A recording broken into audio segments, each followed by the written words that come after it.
Hello, everybody. I'm the big guy, Scott Ferrara. That's Rob the Hammer Hammerschmidt. We're here with episode 197 of the Rugby Rant.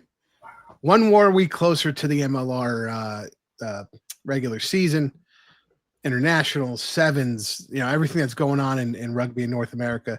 And today, and one step closer to episode 200. That's correct. We're going to try and have a surprise, hopefully, on episode 200. We'll see if that happens. But with us today, we got our buddy Budgie Smugglers. Yeah, exactly. Doing a little dance, like Silence of the Lambs there. But today we have our buddy Matt Courtright, today representing the Rugby 100 Club and also of the Seawall podcast. Matt, how you doing, buddy? Good, man. Thanks for having me. Of course, we love having you on. And for his first appearance, although you guys have probably been reading his material on the rugbyrant.com, Pierce Lobban. Pierce, welcome to the show, buddy. Thanks for having me. Of course, man. It's always good to have new people on the show. Me and Rob love having new faces on the show, new ideas. And then, of course, it's me, Rob, and Matt. Matt's been on the show a million times.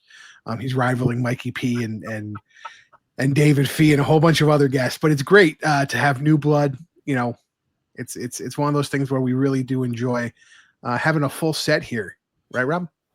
Yeah, I think it's been a while since we've had a full house on screen, but it's always a pleasure because it creates a lot more interaction and a lot more fun, and hopefully a little bit of excitement and fireworks today with the topic. Well, I'm hoping. I mean, because really, we're going to be talking about pre-season. Well, the start of the season, the MLR. Everybody has really interesting around the pitch topics, so I'm very, very excited about that. And I'm going to be coming out with more episodes of Let's Get Hot soon, so be on the lookout for those. But Coach's Corner, don't forget about Coach's Corner. Yeah, we just had Miami coach. Yep, Pelicina just released this week, and I just recorded Stephen Hoyles last night. Got him on the show, so we're trucking along. We just got to get Houston down and coach Human. Yeah, and we've banged them all out at this point, and hopefully we're going to try and make this a yearly series where we interview all the coaches preseason. So far, it's been a smashing success, and Rob is really leading the charge in those interviews. Gotta love it. But right now, we're going to move to Around the Pitch.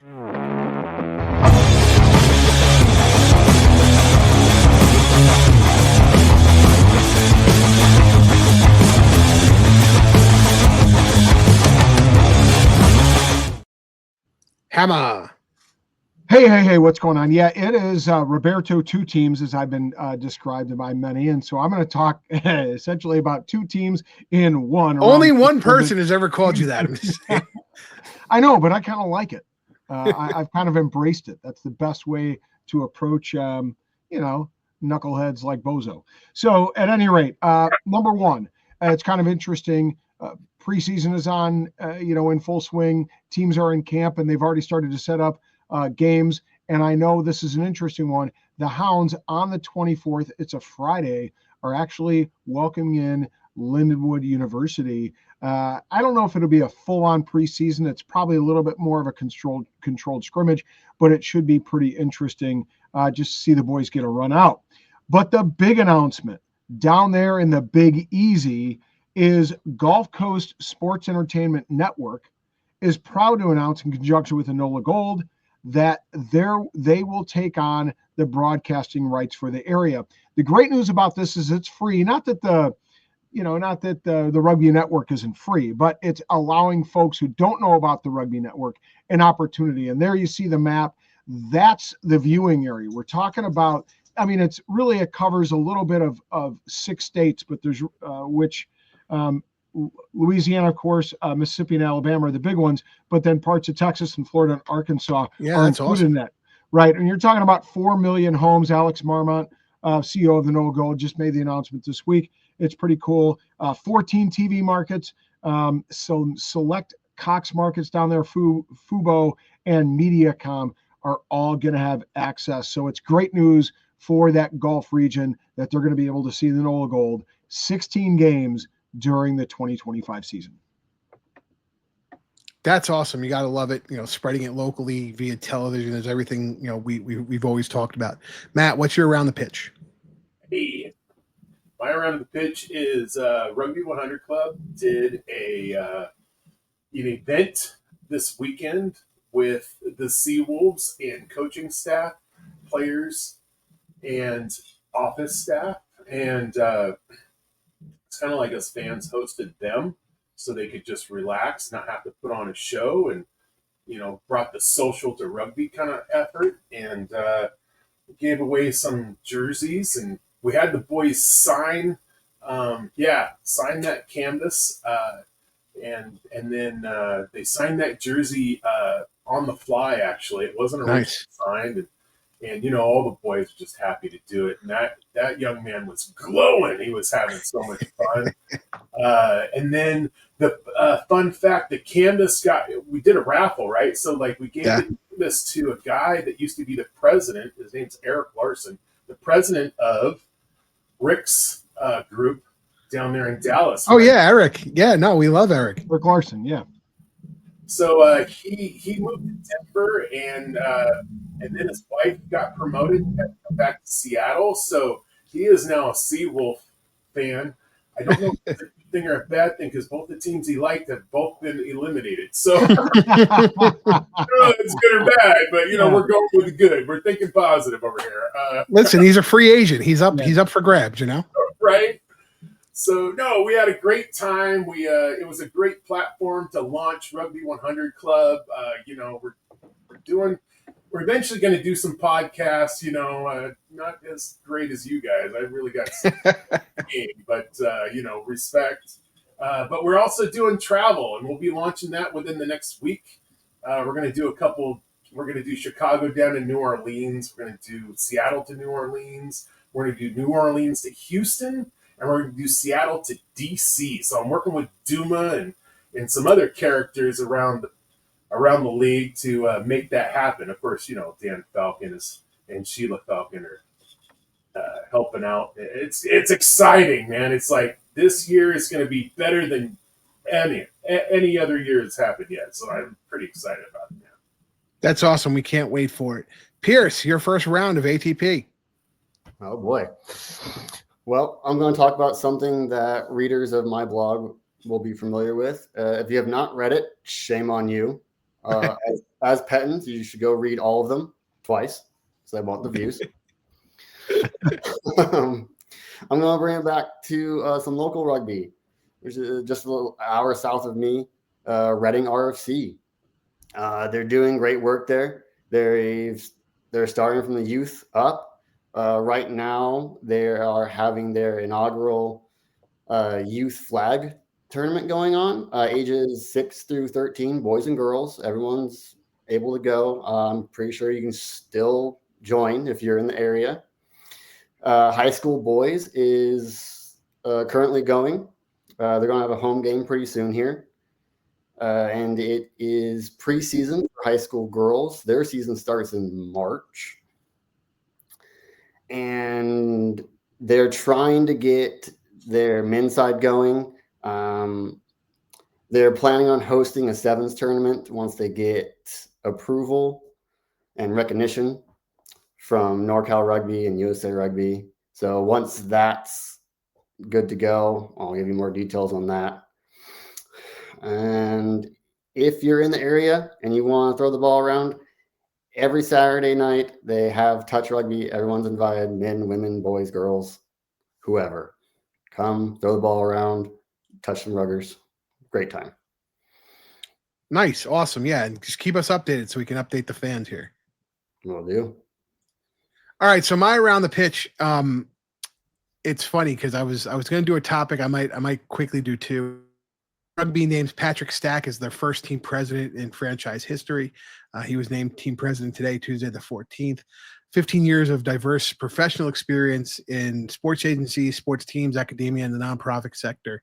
A little bit about Patrick. He was an adjunct professor at Johnson & Wales in sports and events and entertainment in the College of Hospitality. Johnson & Wales is one of the number one hospitality schools in the nation. He was also the senior account director at B Corp Experiential Marketing Agency, which was a marketing agency trying to market sports teams and sports players. He was also, believe it or not, a co-founder of Sports Biz Camps, And what that did was it brought a sports business camps to high school students for like a business 101 type deal. Very interesting. And something else that came across my desk that I found interesting is Nia Tapper, obviously hung up the boots recently after the bronze medal, winning the bronze medal. And she came out and said that OMBAC is looking to do a new all-girls high school age rugby team, offering female players a dedicated pathway to continue to play beyond the co-ed U14 level, right? So out there in California, they have a co-ed level up to U14, and then really it was split off for the men. They're looking to grow on the women's side past the U14 level to provide a pathway for those women. And obviously the future of women's rugby starts with investments like this. So if you want to support them, you can go to OMBAC Wallabies Youth Rugby and take a look and show your support by offering financial assistance through sponsorships. We can help these young women break barriers, build confidence, and foster leadership skills both on and off the field. So check out Nia Tapper's social media for the link for that. Guys, great. This was one of those things where we could talk about a lot of things, but a lot of it was close to our hearts and what we're really doing. People are doing individually to try and help grow the game. And it's always fun when we can talk about topics that are, super, somebody said this, World Rugby did that, yada, yada, yada. But these a little more on the tidbits that we want to show what's going on in North America, and you got to love it. And again, so we're going to be talking about the top 3 teams in each conference.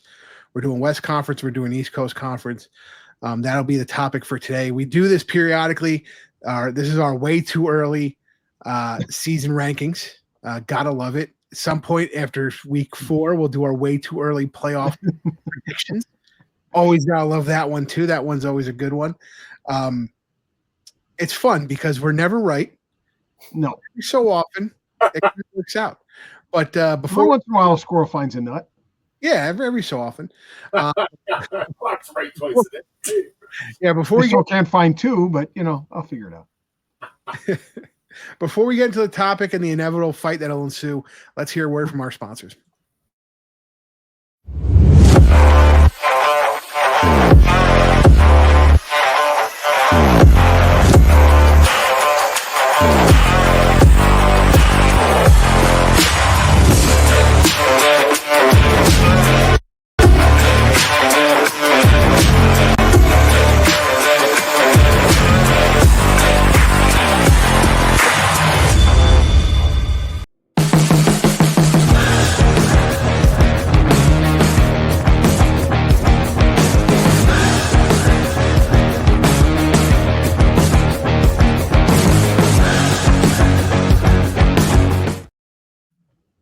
And welcome back. We are going to go over the topic again of the top 3 teams we feel are in each conference currently, with our 11 teams heading into the MLR season. Just to give some viewers some background, if you don't know how it shook out last season before the playoffs, top 3 in the Western Conference were the Houston SaberCats, 14 wins, 2 losses, Seattle Seawolves, 11 wins, 5 losses, and San Diego Legion, 11 wins, 5 losses. On the East Coast, the Eastern Conference, you had the New England Free Jacks 11-5, NOLA Gold 10-6, and Chicago Hounds 8-7. Now, the top 4 teams in each conference is going to make the playoffs. So really, you include the Dallas Jackals in the West Coast last year, fortunately no longer in the league, and Old Glory last year also made the playoffs, a 7-7 record for Old Glory, and Dallas Jackals had 6-10 record. So again, what we're going to do is we're going to go bit by bit here. We're going to start off with Pierce, and then we're going to kind of debate who's right, who's wrong, and why the big guys are always right and you guys are always wrong. Pierce, go for it. Well, no. So Seattle just dropped a line out right before we record this, and they kind of fucked with my in-depth analysis, so I'm going to just go off of the fact that they don't have a team like I was going to before. So they're not in my top 3. So we're going to start with San Diego. They brought back their star scrum half from 2 years ago, Richard Judd. He was a real attacking threat. Really put their some pace into their attack and really organized it well. And he also was not afraid to make some hits, which sometimes scrum halves have a tendency to kind of go, "Yay, that's your guy. You go ahead and get him." They brought in Jed Holloway, Wallaby, and Waratah's guy. Yeah, Brad Wilkin from the Rebels. It's brought a ton of international guys, including a transfer from Seattle to Vita Lopetti, who, to be honest, wasn't getting the playing time he needed or deserved. So he's probably going to get quite a bit from San Diego and hopefully make a big impact for them. They let's see. Okay.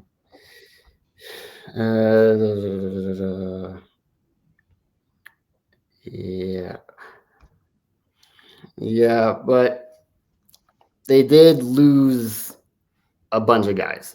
I mean, you got your All Blacks and all these legends that retired again. So that's going to change a lot of the locker room dynamic. Mm-hmm.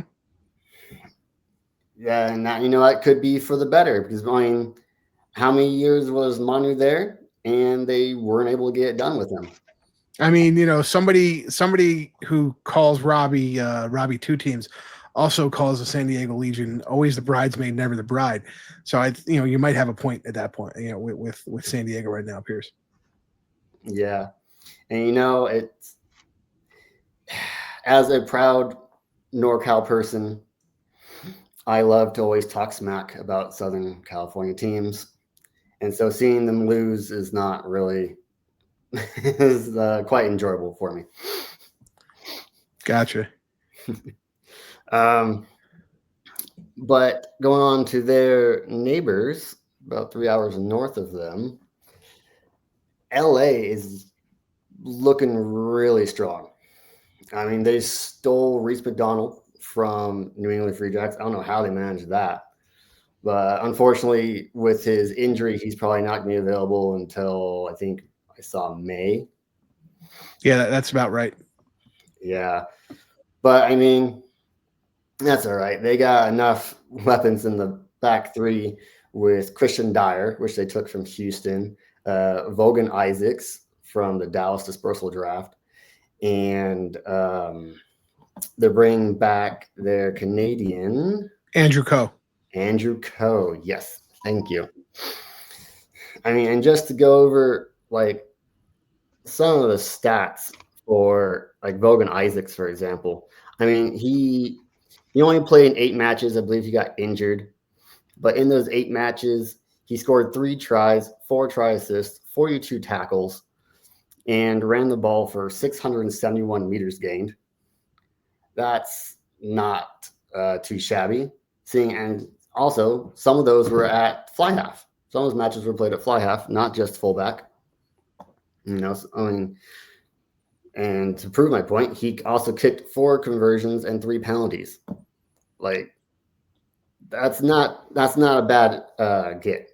Yeah, he's putting in work at 2 different positions. Yeah.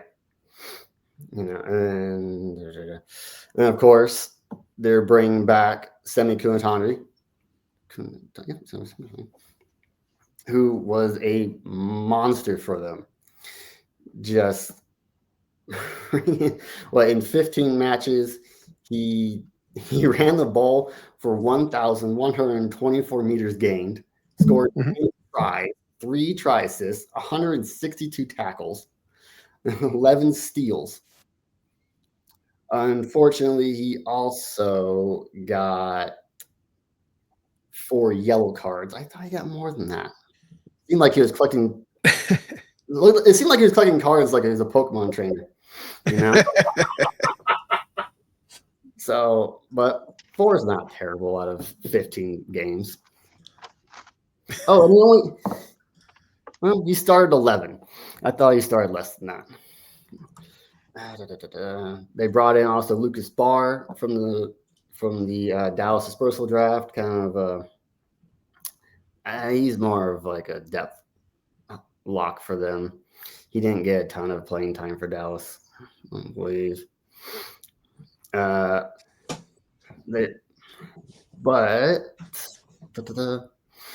out of the guys they brought in who were not from other MLR teams,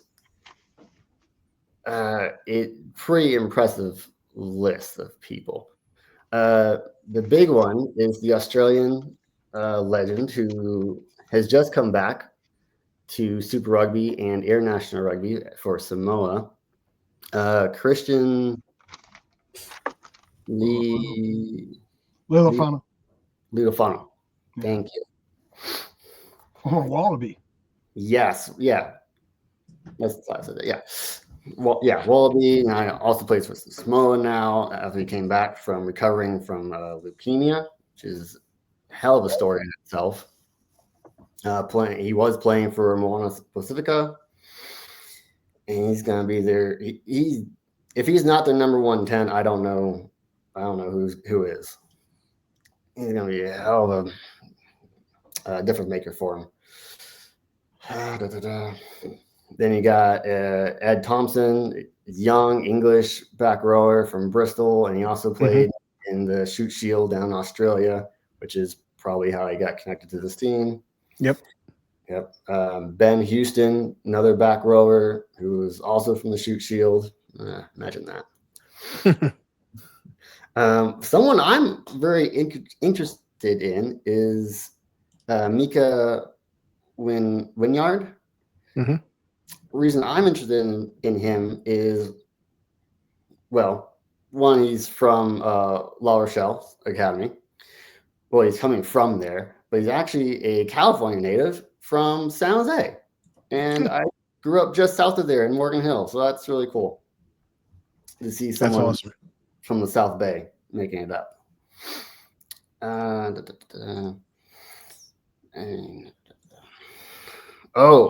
Another one of their big signings is Gonzalo Bertrano, Argentine scrum half. Yeah, that's one hell of a halfback pairing right there. Mm-hmm. Oh boy, I mean, hard to contain those guys. Absolutely. So right now, your top 3 in the Western are, what do we say? I didn't get the third one. But you start San Diego, LA, and then what was your third one? I didn't get there yet. I was going to go Houston. Houston. Okay. Yeah. I mean, I could see Houston, from a continuity standpoint, definitely being in the top 3. LA, that's a big jump for them. I mean, they did have, a big recruiting effort. And they do have a really good core coming back. The question is, will the new management, for me, it's new management, it's new field, new home turf they're playing on. What does that do for a team? We've seen teams in transition before not do well the next season, and as we talk about Legion, like I said, always the bridesmaid, never the bride. Do they have it enough to push over the hump? So what about East Coast, Pierce? East Coast. All right. So I'm kind of like Rob from last week, where it would bring me a lot of joy to see New England not make the playoffs. My man. Although I got to tell you, they just released that sweet 400 jersey. Yeah, that's a cool kit. Give me a limited edition. It looks awesome. But yes. That being said, wah, wah, wah. Yeah, to be fair, that organization is doing it right. Like I can't say anything bad about how that organization is working. It's just their fan groups are very annoying. One in particular, that's all. A lot of good fans there. There's just a couple creeps. That's all.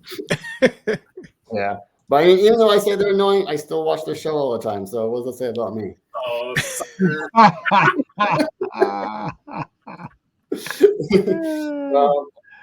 And this, although them losing Reese McDonald and Mitch Wilson, who may or may not have been like the best player on the field. I mean, he's good, but he was no Reese McDonald or Wayne Vanderbank for them, right? But from what I understand, he was a real like a leader in the clubhouse, right? He set the tone. And so missing someone like that and missing one of your best assets in Reese McDonald, I mean, that's going to change some things for them. But I think they're still going to be a top 3 in the East, unfortunately. Then Chicago's looking good. You know, I think they finally solved their fly half issue, even though I think Luke Carty got the rub there. I think he should have gotten more playing time.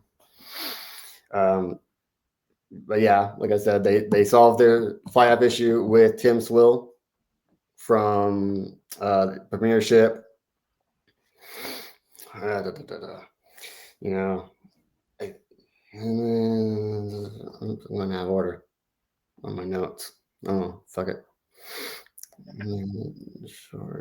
Mitch Short, Wartog scrum half. They picked up Noah Flesh, who's the younger brother of their other Flesh. Yep. Jason Flesh. Jason Flesh. Yeah. That's going to be cool. It's always a cool story to have brothers on the pitch together. Absolutely. Yeah. Whether or not that actually leads to winning, that's regardless. And then they picked up a lot of Canadian talent. I noticed that Seattle doesn't have that many Canadian talent, so maybe they're switching there. We're too close to the border. Too close. What, the first 2 years you couldn't keep them out, and now you build a wall? You know, right? Yeah, Pacific Pride is actually our pregame to is all else, you know, with Phil Mackey, Nice. coach and all that. Yeah, Sweet. that makes sense. Yeah. Yeah, so I think they're going to continue their winning ways and be in the top 3 again.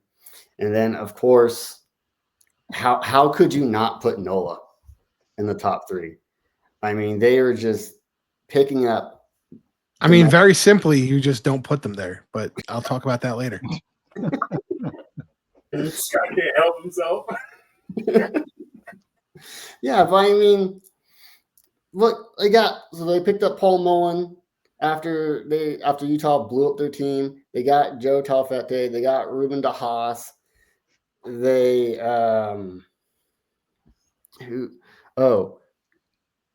Tupo Afungia from San Diego. Rob, so they announced that they signed Caleb McEnany, but when they put out their team sheet, he was not there. Yeah, so a little bit of detail on that. Here's what I'm hearing is that Caleb's wife is pregnant and just gave birth, and so they've chosen to stay back in New Zealand. During their early years of their child's life, and so I don't think he'll be joining the team unless maybe he joins late or something like that. But that's what the nose to the ground says, the ear to the ground says. Got it. Wow, he's going to be a good attacking weapon for them. That's all right. We all know there's injuries all season long. Yeah, that's true. I still think they're going to be up there. They got what's that? How many teams have you picked? Let's do. It's just 3. Oh, okay. It was NOLA, Chicago, New England. Oh, okay. Got it. Thank you. All right, Maddie, you're up next. What are your top 3 in the Western and Eastern? I really wasn't trying to cut them off or anything. Hold it. I was just like, are we picking 3 on each side? Oh, crap. I didn't prepare for this. Yeah, top 3 in each conference, bro. Oh, I'm in, dude. I can do it. I thought it was pretty self-explanatory, but hey, maybe I'm off. I mean, 53 years of age, Maybe Matt's drinking memory the doesn't Rick tonight. Who work so knows? well anymore. Well, I'm using that cocktail you gave me the ingredients for, bro. No. Okay, so it's my turn. Okay, so I'm going to start with the East Coast and kind of throw it off a little bit. So, East Coast, man, I'm going to go with Chicago here. I really think they have plenty of talent. Chris Latham stepping in and being the coach. I'm biased because I got to hang out with him a little bit last year, to say the least. And the guy is, he's ready. He's ready to do this thing. And you get to watch Clarkie in all year long, and that was an interesting combo, to be honest. I'll leave it alone at that. So second in the East Coast, NOLA. Man, NOLA. They like Pierce said, man, they flipped the script and they started getting a couple other characters on there, like Joe T. Matter of fact, interacted with Joe T, and he is excited to be at NOLA. And then Who wouldn't be? It's a great town. Honestly, man, I can't say enough good, bro. Like, I'm going to be there like 4 times this season. I can't wait. I'm excited for it. So, yeah, NOLA. And then third, I'm going to pick Anthem. I think Brandon Sparks has got some tricks up his sleeve. They got some players, and I'm excited to see what they bring and how they bring it. I'm thinking the benefit of the doubt. I think they're just going to do a 180 from last year. But, You actually know who's on their team? I don't study it as hard as you guys, but I do know a couple characters that are on there. I'm not saying you haven't announced anyone. Club match and had a little combo about it. Huh. And then on the West Coast, third, I'm going to pick San Diego. They're contenders all day, every day. I just definitely don't want them to be first. Can't help but be a Lepetti fan. I mean, the guy is awesome. So I think he will get some more playing time. And I hope he benefits from it all day long. And I hope San Diego does too, for their, doing it. I mean, he's got to be enjoying the weather. It's better than here in Seattle, I'll tell you. And then third, I'm going with Houston. I mean, you can't say after last season, you can't count them out. Those guys were rolling, and then they weren't. Nice job, Dallas. But that's my 3 on each side. I'm a short-winded guy today. I mean, are you feeling okay? That was really quick from that. No, I mean, like, I could elaborate all day long, but the reality is, like, it's all smoke and mirrors at this point until we get them on the pitch. And yeah, no, it's they've legalized marijuana out there, right? Yeah. I mean, and we know it takes 4 to 6 weeks for these teams to really hit their stride before we can actually like talk about it, So I mean, I'm not. It makes Matt's sentiment to it's all smoke and mirrors, I think, is correct at this point. So speaking of blowing smoke up people's asses, Rob, what's your top 3? Well, I want to preface my top 3 by saying this. There's 2 points here. I think everybody needs to remember that of the 11 teams that are in the league, 5 of the 11 have turned over new coaches. I think this can have a significant impact upon at least the early season. You don't have a lot of preseason. I talked a little bit on the call with Coach Hoyles last night, and it just makes it rather difficult for coaches to put their stamp on teams and for that synergy, as Scott calls it, to develop early on.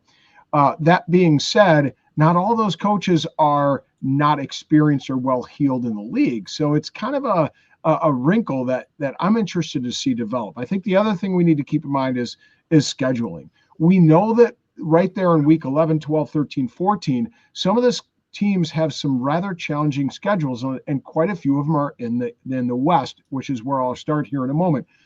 And one of the toughest is the Utah Warriors. I think within the span of just like 19 days, they have something to the tune of 4 matches.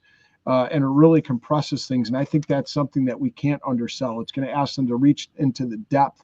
And we're also going to have to keep an eye on who they play on the back of some of those. Other teams got kind of lucky, and I think one of those teams is Houston. So I really struggled here. So my top three in the Western Conference, I'm going with RFC or LA, and this is no particular order. I just think these are my top three. And the reason why is that Stephen Hoyles has been in the league. He's familiar with LA. There's a number of guys that are in that group, namely Billy Meeks, that have been with that squad a while. I think that he'll really be able to put a stamp early on the team. And I think we also got to consider some of the boys that he's brought in to this roster that are very different from last year. And several of them have played together from Randwick. And two of those biggest names are individuals that played together in Randwick together.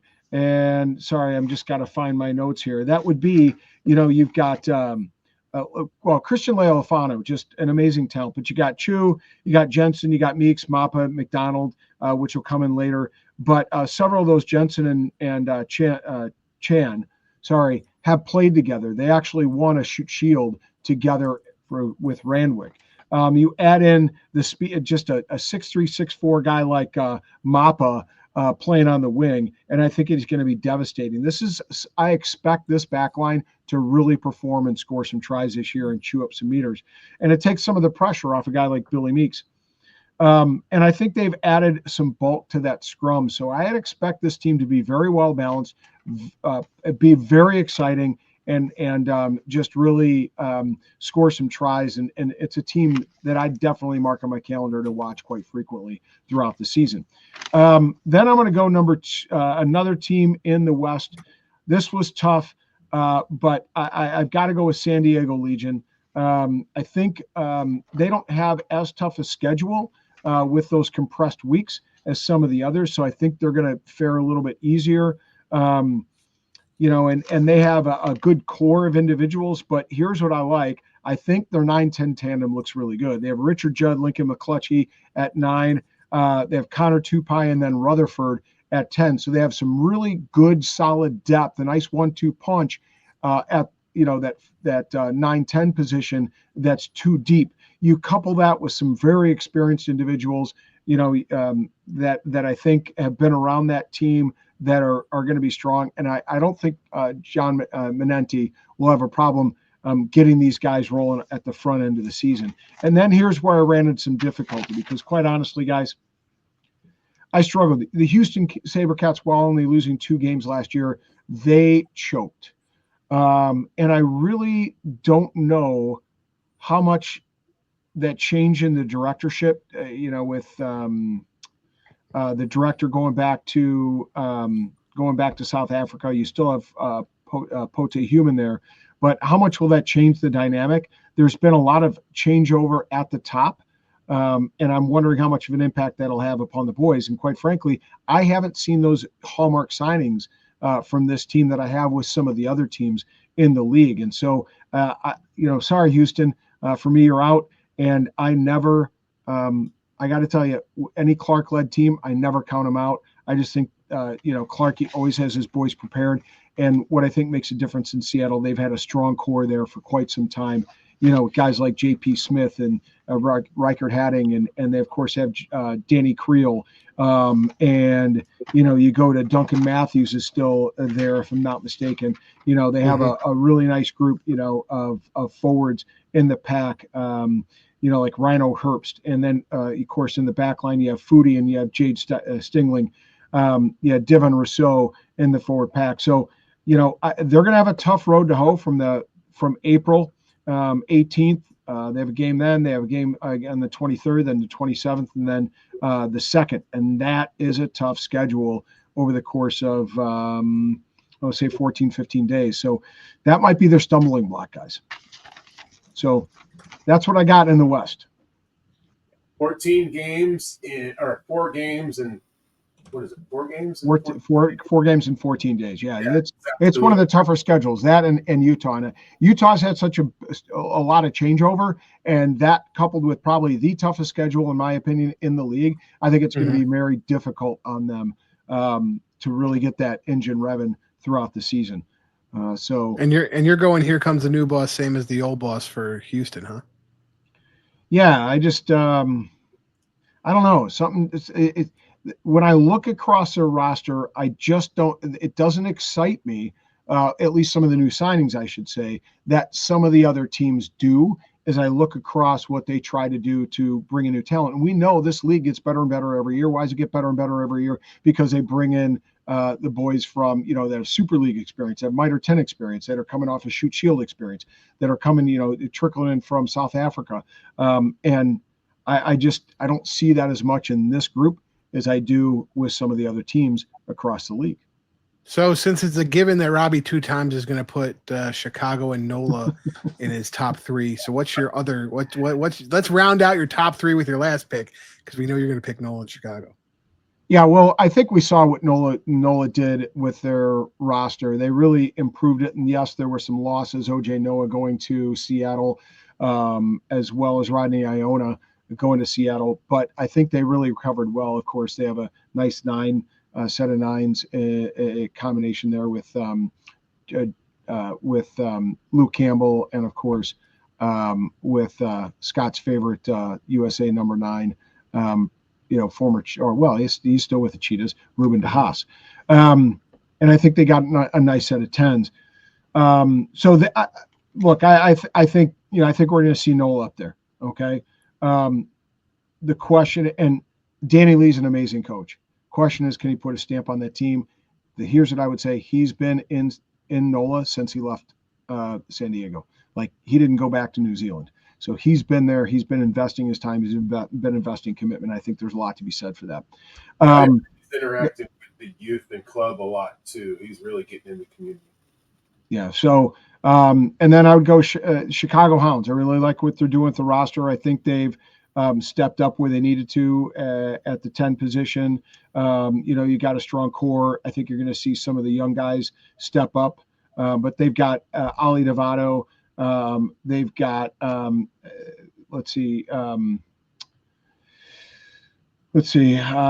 Exeter fly half in there too. Former number England he played 10.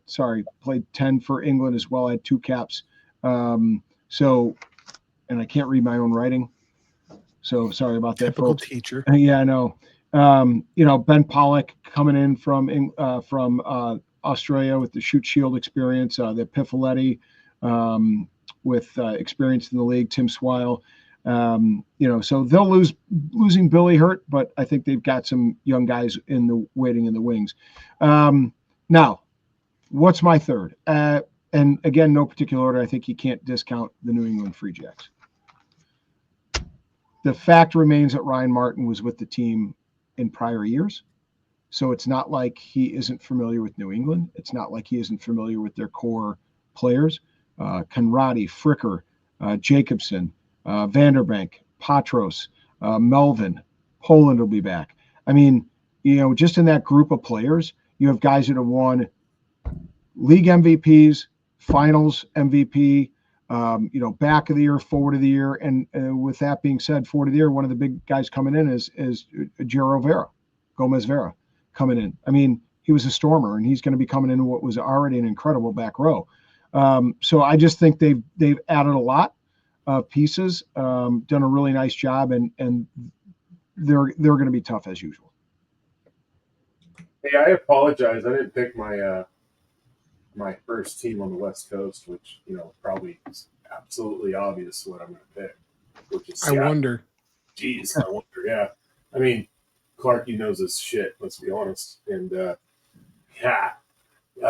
one guy that I'm actually surprised Rob you didn't mention, or at least I didn't hear it, was CC Mahone as a lock. Yeah, and that guy is a boss. SOB. Mm-hmm. That guy just gets the sun right out of you. I mean, like, he stands there and you can't see the sun. The guy's so tall, man.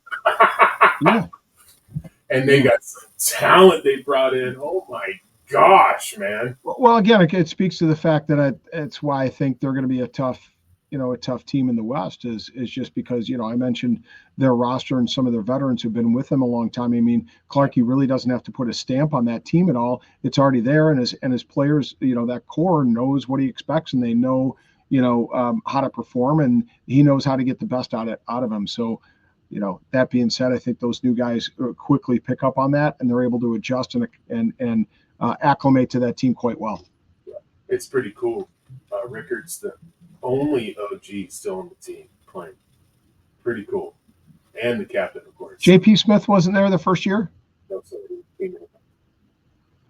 P. Smith will have his 100th cap this year, actually. Pretty exciting. Nice. So I'm going to go with my top three here. We're going to go start out with the West Coast. While I do think that the locker room situation in Houston is probably the same, I still think they've stifled a lot of teams with their front row and pack play. And I think they'll continue to do that. So I would keep them in my top three. San Diego, I think they're a couple tough matches away from breaking out and getting into that championship and actually winning. It's funny because the San Diego has always had, this air about them, obviously with the Legionnaires and stuff like that, like that they're tough, but they don't show the toughness as much. They kind of sometimes get punched in the mouth and fail to show up when they need to. So I'm waiting for that to happen. I'm hoping that's happening this season. And then my third one, I think LA is going to make the jump. I think they have enough firepower now with a reloaded roster, plus the core guys they're keeping, like an Andrew Coe, who's a meter eater. I mean, Andrew Coe can play wing. He can play fullback. He has a decent foot from the fullback position. So he's one of those utility guys who can, play on the wing and just do a mad dash because he's a quick. He's also a sevens player. Or he can beat you with a counter kick if you put him back at fullback. So, I mean, he's the type of guy that can play a full 80 minutes because you can then move him, from that wing to fullback. Interestingly enough, on my roster sheet here, there's a lot of teams that are only showing one fullback. I found that interesting. Now, again, there's guys who probably are identifying themselves as a winger that can play fullback, but it's like we talked about, one of the key components is that counter kick, right? So oddly enough, there's teams that do have a bunch of fullbacks. Like I think I was looking at Houston has like 5 guys that have been identified as fullback versus San Diego. I'm only seeing 1. LA, I'm only seeing 1. And again, I'm sure, you kind of group that back 3 together sometimes, but it's just interesting that and some of these teams are saying that they're quote unquote a fullback. Looking at the East Coast, I think everything remains the same. I don't think Old Glory, Miami, or Anthem make the jump to get past Chicago, NOLA, or New England. I believe Pierce was asking who, on Anthem, what was going on with that team. I mean, if you're looking at their centers, Eric Storty's there, Watson Philly-Tonga is coming up with Anthem now after ending his tenure with the Raptors. Let's see who else we have. Graham Lick, Dylan Fortune over on in the flanker. Mooneyham. Yep, yeah, Mooneyham, Jake Turnbull at prop. Right. Connor McManus at scrum half. Connor McManus and Carl Denison actually. Right. 2 really good young scrum halves who both have a decent boot, but both can play with the ball in hand.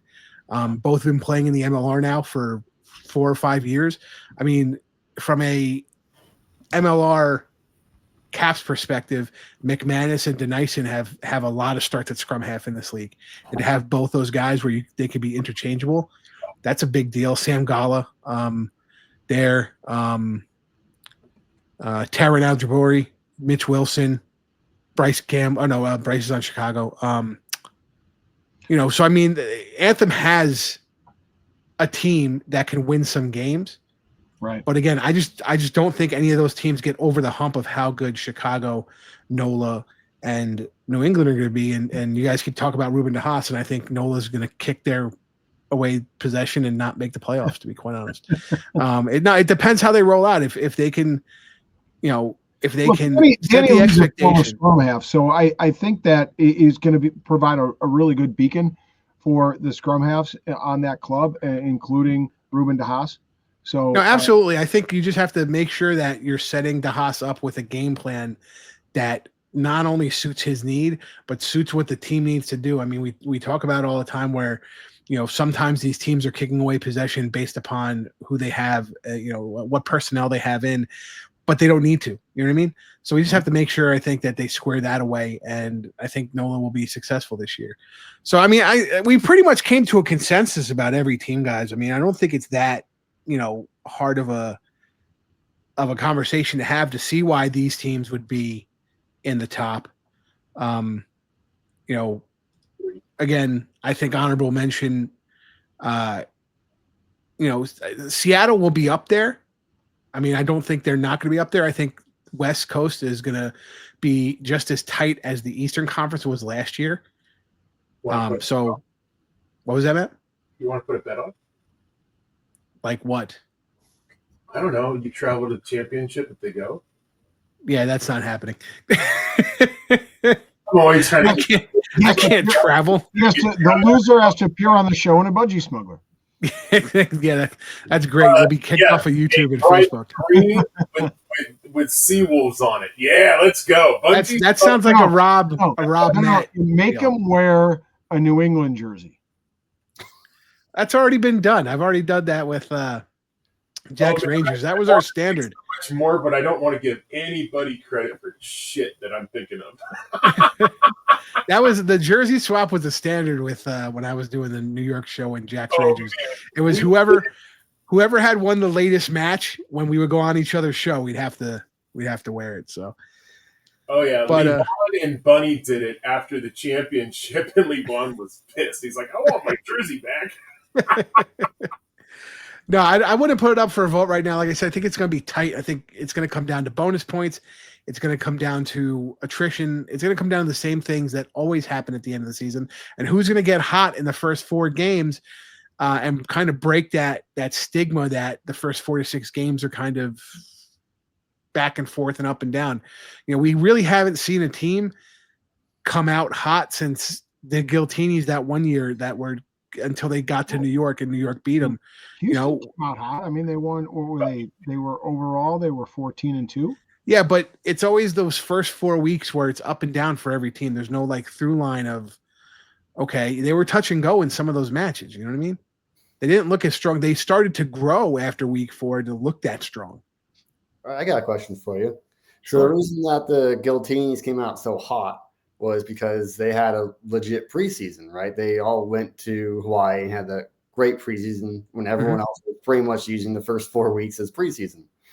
So now this new LA team, they're going to have that match against the Drua. That's a pretty high standard of rugby right there.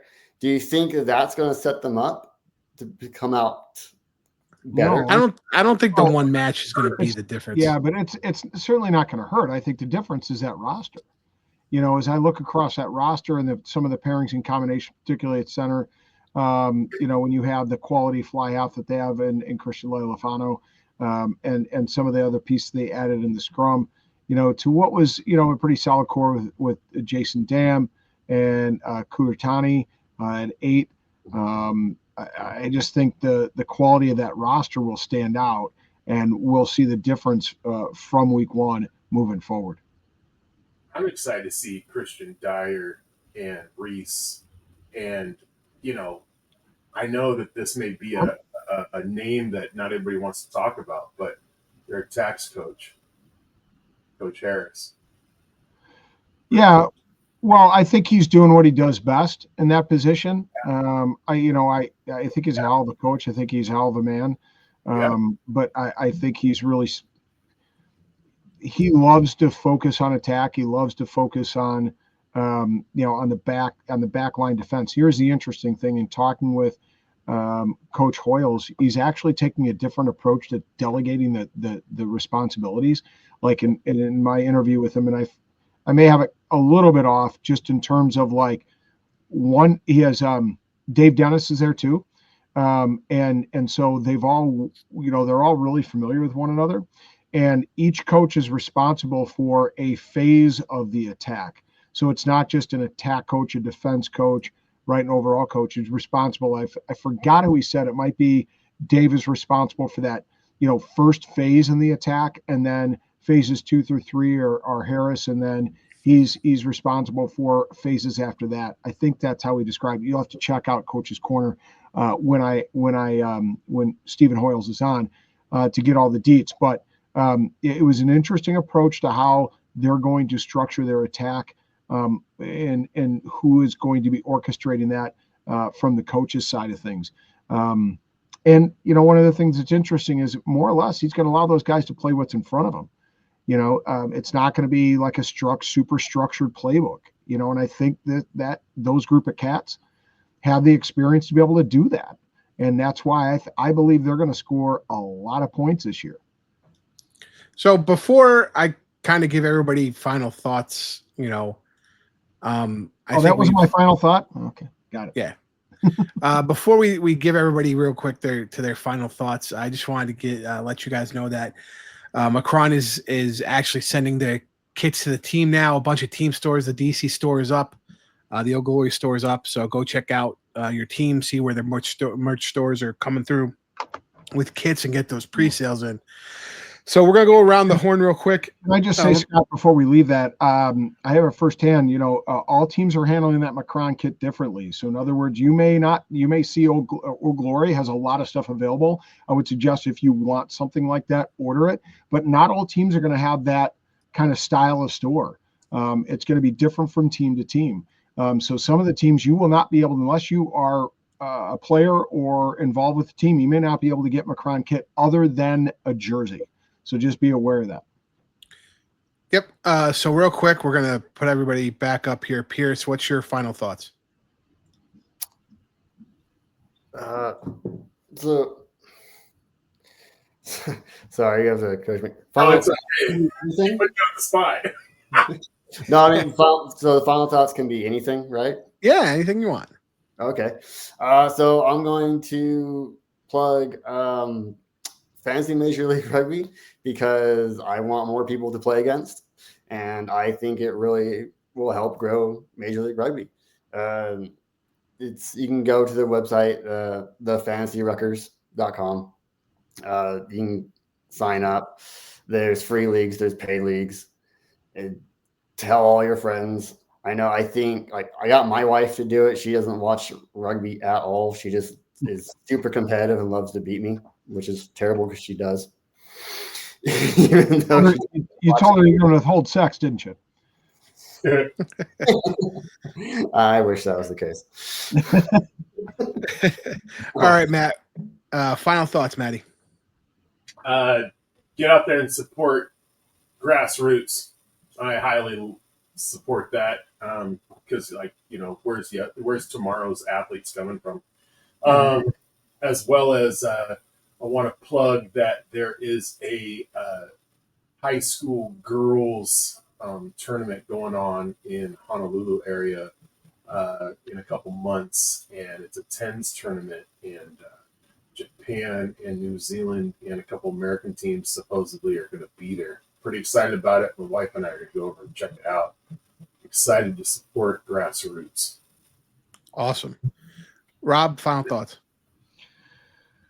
Oh boy, final thoughts. I'm excited for the season. That's all I'm going to say. And I just wish people would take joy in the MLR and what it's brought to domestic rugby. Support it. Get on board. If you're not, you're missing out. If you're not, you're a hater. And therefore I hate you. How do you really feel, Rob? All right. My final thoughts. I think an LA signing that's going under the radar is LA signing Wilton Rabolo. He had 2 years under the Ironworkers, one of those winning an MLR championship, 2 years with Western Force, and signed a 3-year deal to come to LA after playing in Western Force. This is a guy who could play both prop positions and hooker. Brazilian international. I believe he's the only Brazilian in the league. Man after your own heart, you can do that too. Yeah, well, that's what I'm saying. That was a key in New York's development of him, was to make sure he could play all the positions, because as we know, rugby's a game of attrition. So I think that's just a signing that I wanted to shout out as my final thought. Guys, thank you so much for coming on the show. Matt, many times. Pierce, your first time. We really appreciate it, guys. And fans, please go check out Pierce over on the rugbyrant.com. You can check out all his articles there, and check out Matt Courtright on the Seawall podcast, and also again with Rugby 100 Club, who's going to be making a lot of rugby trips this year. If you have an organization that's looking to make a rugby trip to the MLR, to an MLR match, contact Matt. He can help you out. He has a lot of resources. Guys, really again appreciate you coming on. I'm the big guy, Scott Ferrara. That's Rob the Hammer Hammerschmidt for Matt and Pierce. We'll see you guys at the next.